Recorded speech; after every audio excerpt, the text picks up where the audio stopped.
you are into movie-related discussions, you've come to the right place. Who am I, you ask? I am The Wiz! And I'm here to review the Coen Brothers 2010 remake of True Grit, starring Jeff Bridges, Matt Damon, Josh Brolin, and Hailee Steinfeld, directed by the Coen Brothers. I have gone on for a long time how much the Coen Brothers are one of my favorite directors, and the reason why is a lot of their movies end up being excellent movies. And my favorite is going to be Fargo, of course. Another one that I think is an excellent movie of theirs is Inside Llewyn Davis. They've also done some good comedies. And there's others that people love of theirs as well. But hey, I saw this in 2011. This is I think my third favorite Coen Brothers film. I don't know if it's top of my head, but this is definitely one of my favorites of theirs. And when Kim chose this to watch this for our Westerns week, I was excited to watch this again. So why don't we get to the review of True Grit, the 2010 remake, directed by the Coen Brothers.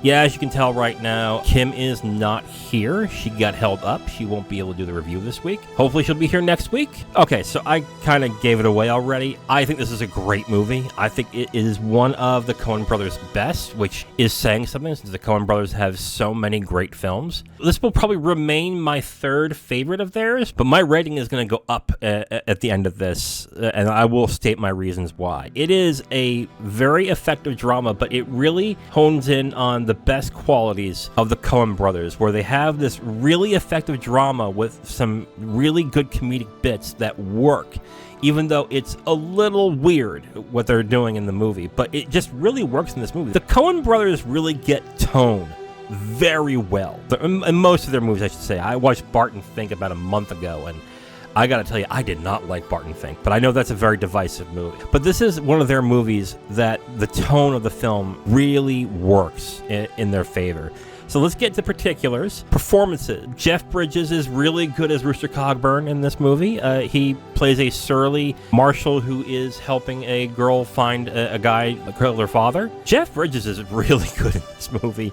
He's funny. He's not like kind of a rugged charm to him that I really gravitated towards and really like to see in this. Like he's a really good actor, and he can put on the charm like this. He's really good in these roles. I like Matt Damon in this. Matt Damon was good, but he was kind of a goofy, not really goofy, but he's portrayed as a character you really can't take seriously. But he is actually very good in this role as well.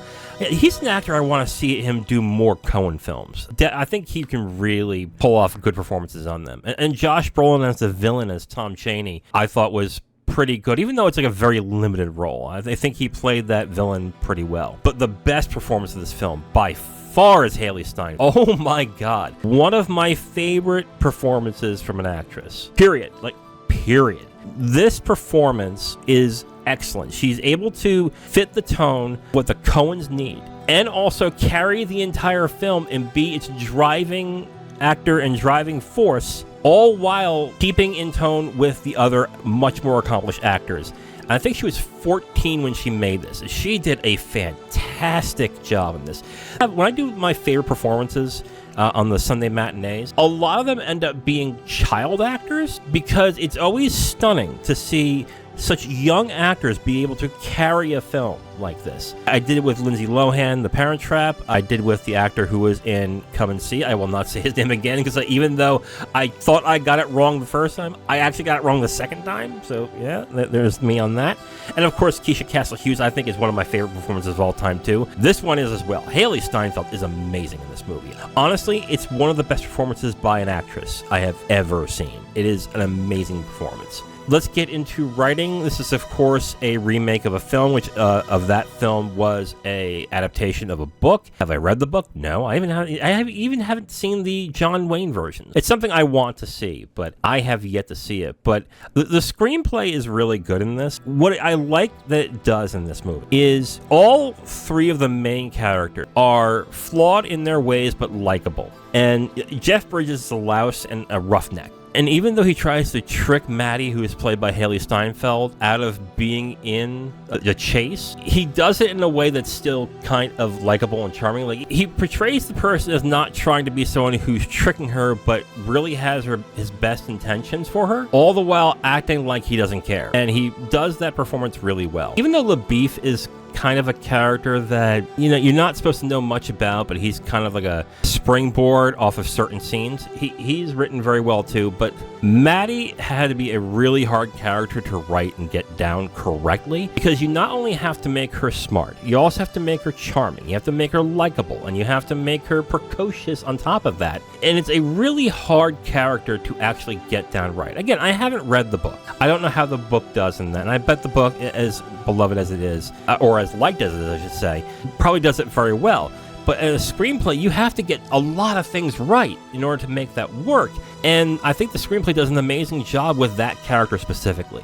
And the fact that they had a really good actress like Hailee Steinfeld play her and really nail that performance really makes the script work really well. I also like how this film treats, I would say, all the characters as flawed in their own ways, except for maybe Tom Chaney. I think Tom Chaney is outright a villain. But even the characters that are meant to be bad people, they seem to have a code of honor, or they have a way of trying to do some good, and the film does that while making it believable. I think the screenplay is really good. Again, one of the Coen's best on this one. I want to get into direction, but I want to point out the cinematography by Roger Deakins. Of course, if you know who Roger Deakins is, you know that he's a fantastic cinematographer. This is a pretty well shot movie. I think the best shot that he did was at the end, and I will get to that in spoilers, but I think the way that the lighting is in certain scenes at night with the snow falling and the way the trees are, I think it's shot really well in this movie. I think it's actually a gorgeous looking movie. Okay, let's get into direction. I say it in the screenplay, I say it with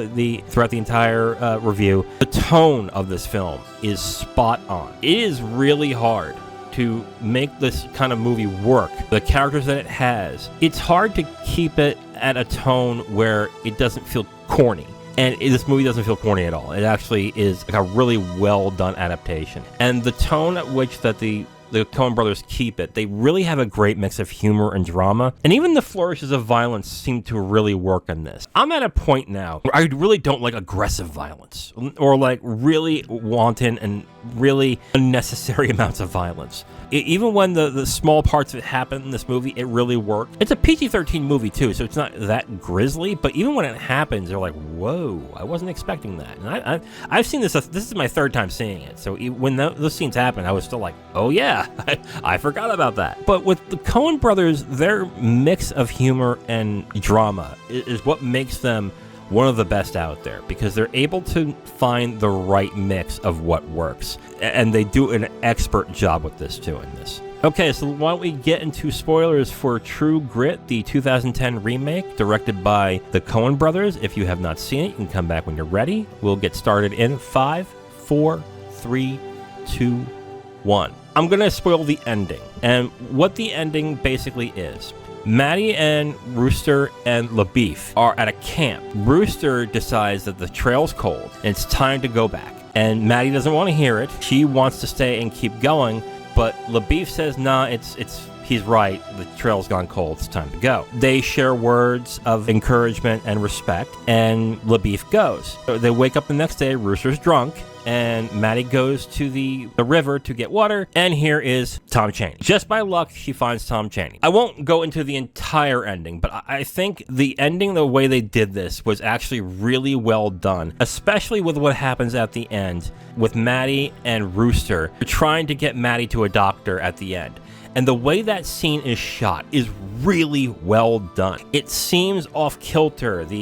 It seems even darker than it needs to be, and the light shines in a certain way, and the certain things that Rooster does in that scene is not only effective, but it also, God, man, I got emotional during this scene when he stabs the horse to make him go faster, because you know what's going to happen after that. And what happens after that scene is the horse loses all of its energy, he passes out, he collapses, and while Maddie is trying to hold on and not die from the poisoning that she just got, Rooster has to put the horse down. She cries, she yells no, and he shoots him, of course, because it's putting the horse to its end to its misery. He has to run to the doctor to get her fixed, to try and get the poison out. It is such an effective scene too. Not only with the horse and then with Rooster running to the doctor. That ending was perfect. Okay, final thoughts on True Grit. This is my third time watching this movie, and it gets better and better every time I see it. The performances are great, especially Hailee Steinfeld. I really love her performances. I think it's one of the best performances I have seen in the film. Again, something about a really good performance by a child really impresses me, and this is one of them that really does it. It's an excellent performance. I think the direction and the way that the Coen Brothers made the film, the tone, the way it's shot by Roger Deakins is really good. It is an exceptional film. It is one of my favorites from the Coen Brothers. It's one of my favorites as well. I'm giving it 4.5 stars. It was 4 stars before this. I'm giving it 4.5. It is an excellent film. If you like Westerns, I think you should have seen this by now. And I know a lot of people who are into Westerns are thinking, well, isn't it already a movie with John Wayne? Why would I watch a remake? I would still say give this a shot. I think this is an excellent movie. I think it's really well done, really well shot, and I just love everything that they do with this movie. So 4.5 stars for me for the 2010 remake of True Grit by the Coen Brothers. An excellent movie. Okay, so we are at the end of this episode. Next week, we are doing all documentaries next week, and I decided that we are going to watch a true crime documentary. I know Kim is a true crime documentary fan. I'm sure she hasn't seen this, so I'm gonna give this a shot and see if she has. We're gonna watch a 2016 documentary, Tower, directed by Keith Maitland. This is a documentary about a school shooting that happened at the University of Texas in August 1966. I think this was considered one of the first mass school shootings or mass shootings in America. It looks interesting. It's gotten great reviews, and I am interested in seeing how this is. So I'm going to look forward to this when I see it. So tune in next week for the review of Tower, the 2016 documentary directed by Keith Maitland. I am The Wiz, and I will talk to you next time. Bye.